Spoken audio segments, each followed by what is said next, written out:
Welcome to Burlap Teachers. Enjoy the video. You're going to create a separate home screen now.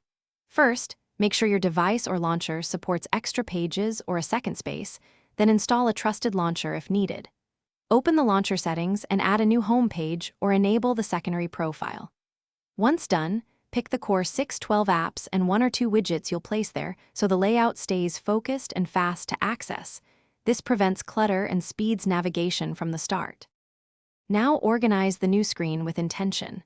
Drag apps and create folders grouping 3 to 6 apps by task. That keeps each folder useful. Add widgets size to fit without crowding. Use one larger widget and a couple small ones to avoid a cramped look.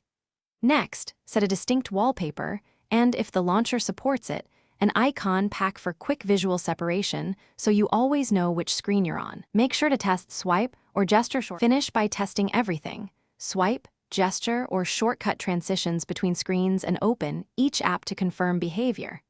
Export or backup the launcher layout to cloud or local storage so you can restore the 2-screen setup later. If something goes wrong, icons disappear or a page won't stick, clear the launcher cache, reboot, and if needed, reassign your default launcher. That usually fixes missing icons. Otherwise, reinstall the launcher and reapply the saved layout to recover quickly. Thanks for watching. Consider subscribing if this video helped you.